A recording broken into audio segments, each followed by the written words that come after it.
So এখন এর থেকে আমি আমার ইন্টারনেটের স্পিডটাকে বাড়াতে পারবো কি না, দ্যাটস দ্য রিয়েল কোয়েশ্চেন। অবশেষে দেখতে পাচ্ছেন যে ইন্টারনেটের স্পিডটা 7.7 Mbps-এ চলে এসেছে। আসসালামু আলাইকুম। আমরা সকলেই কম বেশি ইন্টারনেটের প্রবলেমটা ফেস করেছি এবং এর জন্য যথেষ্ট ভোগান্তির শিকারও হয়েছি। সেই সমস্যাটা সমাধান করার জন্য আমরা অনেক অনলাইন সোর্সের মাধ্যমে অনেক সলিউশন বের করার চেষ্টা করেছি, যার ফলাফল আলটিমেটলি খুব একটা বেশি কিছু হয়নি।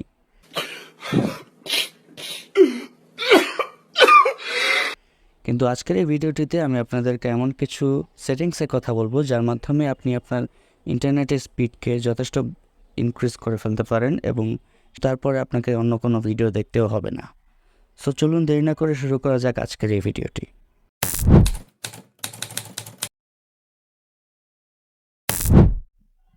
ওকে, সো এখন যদি আমি আমার ইন্টারনেটের স্পিড চেক করতে চাই তাহলে আমি এই ওয়েবসাইটে যাচ্ছি fast.com। এখান থেকে মোটামুটি একটা ভালো রিডিং পাওয়া যায় যে আমার ইন্টারনেটের স্পিডটা কেমন। সেখানে আমি আমার ইন্টারনেটের স্পিডটা দেখতে পাচ্ছি। এখন আপাতত 2 Mbps দেখাচ্ছে, বাট অ্যাকচুয়ালি এর স্পিডটা একটু বেশি, এটার চেয়ে যথেষ্ট বেশি। এখন আবার স্পিডটা কমে যাচ্ছে 1.8 Mbps, 1.7 Mbps, but the bottom line is স্পিডটা কম, 1.5 Mbps এখন দেখাচ্ছে। অর্থাৎ আমার ইন্টারনেটের স্পিডটা ফাইনালি 1.5 Mbps হয়ে গেছে। সো এখন এর থেকে আমি আমার ইন্টারনেটের স্পিডটাকে বাড়াতে পারবো কি না, that's the real question. So চলুন আমরা এর জন্য আমাদের সেটিংসগুলো একটু দেখে আসবেন। সো ফার্স্ট অফ অল আমি আমার রাউটারের সেট আপ পেজে যাব, যার মাধ্যমে আমি আমার ইন্টারনেটের অর্থাৎ রাউটারের ইন্টারনেটের সেটিংসগুলো চেঞ্জ করতে পারবো। সো আমি আমার রাউটারের সেট আপ পেজে চলে এসেছি। সো এখানে দেখতে পাচ্ছেন যে আমার রাউটারের যে সেটিংসগুলো রয়েছে অর্থাৎ ইনফরমেশনগুলো রয়েছে সেগুলো দেওয়া আছে। এখানে নিচে একটা অপশন দেখতে পাচ্ছেন স্ট্যাটাস লিঙ্ক আপ PPPoE। এই জিনিসটা আমাদের দরকার, সো এটা একটু মনে রাখা দরকার আই থিঙ্ক। তারপরে আমি যে জিনিসটা সবচেয়ে প্রথমে চেঞ্জ করব সেটা হচ্ছে এই DNS অ্যাড্রেসটা। সো এখন আমি যদি সেট আপের অপশনে যাই তাহলে আমি আমার ডিএনএসের অপশনটা চেঞ্জ করতে পারবো। এখানে ইন্টারনেট সেট আপের অপশনটা রয়েছে। এখানে রাউটার ভেদে বিভিন্ন রকমের অপশন থাকতে পারে, সো একটু এক্সপ্লোর করে নেবেন যে আপনার ডিএনএস অ্যাড্রেসটা কোথায় রয়েছে। সো এখানে দেখতে পাচ্ছি যে সেট ডিএনএস ম্যানুয়ালি অপশনটা রয়েছে। আমি এখানে ক্লাউডফ্লেয়ারের যে ডিএনএস অ্যাড্রেসটা রয়েছে অর্থাৎ 1.1.1.1 এবং 1.0.0.1 এই দুইটা ডিএনএস সার্ভারের অ্যাড্রেসটা আমি দিয়ে দেব। এরপর আমি অ্যাপ্লাই চেঞ্জেসের মধ্যে ক্লিক করব। ওকে, সো চেঞ্জটা অর্থাৎ সেটিংসটা সেভ হয়ে গেছে। এরপরে আমাকে যেটা করতে হবে সেটা হচ্ছে যে IPv6-এর যেই অপশনটা রয়েছে সেটা এনেবল করে দিতে হবে। সো আমি দেখতে পাচ্ছি যে IPv6-এর অপশনটা এখানে দেখানো যাচ্ছে যে কানেকশন টাইপটা PPPoE মোডে আছে। সো ইফ উই রিমেম্বার, এর আগে আমি আপনাকে স্ট্যাটাসের যে ট্যাবটা ছিল সেখানে দেখিয়েছিলাম যে স্ট্যাটাস আমার ইন্টারনেটের যে স্ট্যাটাসটা রয়েছে সেটা হচ্ছে লিঙ্ক আপ PPPoE। সো আমাদের এই ইনফরমেশনটা এই জায়গাতে দরকার হবে IPv6-এর যেই অপশনটা আছে সেটার জন্য। সো আমি PPPoE এই অপশনটার মধ্যে আমার যেই কাস্টম ডিএনএসটা আছে সেটা আমি ইনপুট করে দেব। সো আমি এই ডিএনএসটা অ্যাপ্লাই করছি, যেটা ক্লাউডফ্লেয়ারের IPv6 ডিএনএস অ্যাড্রেস সেভ করছি।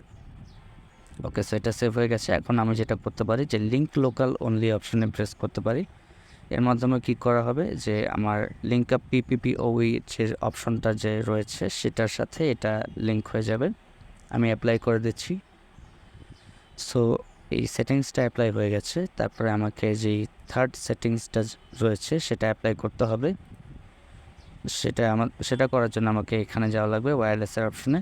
সো তারপর এখানে ব্যান্ডউইথের অপশনটা দেখতে পাচ্ছি।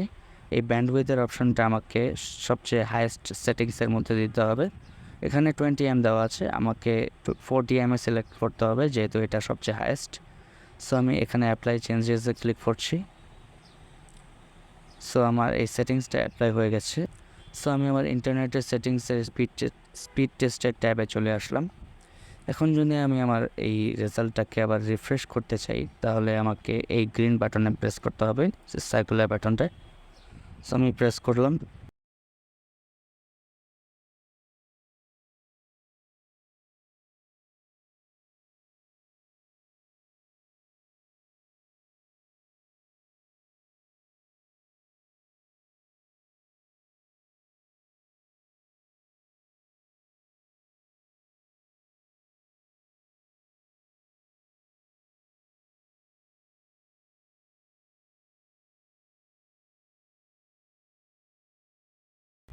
ওকে, সো এখানে 3টে সেটিংস চেঞ্জ করার পরেও কোনো ইমপ্রুভমেন্ট আসেনি। তাহলে চলুন আমাদের যেই ফাইনাল যেই সেটিংসটা রয়েছে সেই সেটিংসটা একটু অ্যাপ্লাই করে দেখি। সেখানে আমি চ্যানেল দেখতে পাচ্ছি, এখানে আমার ওয়াইফাইয়ের চ্যানেলগুলো দেওয়া আছে। সো আমি যদি এটা ফোনের অ্যাপের মধ্যে চেক করি যে কোন চ্যানেলটা আমার জন্য বেটার হবে, বাই দ্য ওয়ে আমি আমার রাউটারে কোন চ্যানেলটা সবচেয়ে বেশি ডিস্টারবেন্স ফ্রি সেটা জানার জন্যে যে অ্যাপটি ইউজ করেছি সেটা হচ্ছে ওয়াইফাই অ্যানালাইজার। আপনি প্লে স্টোর থেকে সেটা ডাউনলোড করে নিতে পারবেন এবং আমি এটা ওপেন করার পরে এরকম একটি ইন্টারফেস চলে আসবে। এখানে আপনারা দেখতে পাচ্ছেন যে টপ রাইট কর্নারে 2 GHz এই টেক্সটটার পাশেই ডান দিকে একটি পজ বাটন রয়েছে। এই পজ বাটনের মধ্যে যদি আমি প্রেস করি, তাহলে আপনারা দেখতে পাচ্ছেন যে আমার ওয়াইফাইয়ের জন্য কোন চ্যানেলটা বেশি সুইটেবল সেটা তো দেখা যাচ্ছে। এখানে দেখতে পাচ্ছি যে চ্যানেল 10, 11, 12 অ্যান্ড 13 এই চ্যানেলগুলোতে সবচেয়ে বেশি রেটিং দেওয়া রয়েছে। অর্থাৎ এই চ্যানেলগুলো আমার ইন্টারনেটের স্পিডটাকে ডিস্টারবেন্স ফ্রি করতে হেল্প করবে। সো আমি এই 4টি চ্যানেলের মধ্যে যে কোনো একটি সিলেক্ট করলে আমার রাউটারের স্পিডটি ভালো আশা করা যাবে। সো আমি সেটা দেখতে পাচ্ছি যে আমার চ্যানেল 10 থেকে 13 পর্যন্ত চ্যানেলগুলোতে সবচেয়ে বেশি আমার জন্য ফ্রি আছে। সো আই থিঙ্ক ওই চ্যানেলগুলো যদি আমি সিলেক্ট করে অ্যাপ্লাই করে দিই, তারপরে আমি দেখতে পাচ্ছি যে সেটিংসটা অ্যাপ্লাই হয়ে গেছে। এরপরে আমি ইন্টারনেটের স্পিডটা আবার টেস্ট করছি।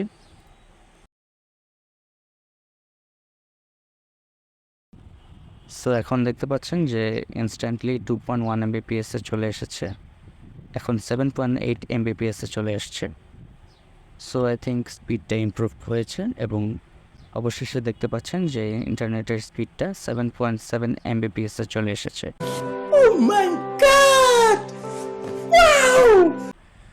সো আই হোপ আপনারা বুঝতে পেরেছেন যে ইন্টারনেটের স্পিডটা কীভাবে বাড়াতে হবে। আশা করছি এই ভিডিওটা আপনাদের জন্য হেল্পফুল হয়েছে। যদি ভিডিওটি আপনাদের পছন্দ হয়ে থাকে তাহলে লাইক করবেন, কমেন্ট করবেন, শেয়ার করবেন অ্যান্ড সাবস্ক্রাইব করবেন। Thanks for watching. See you in the next video.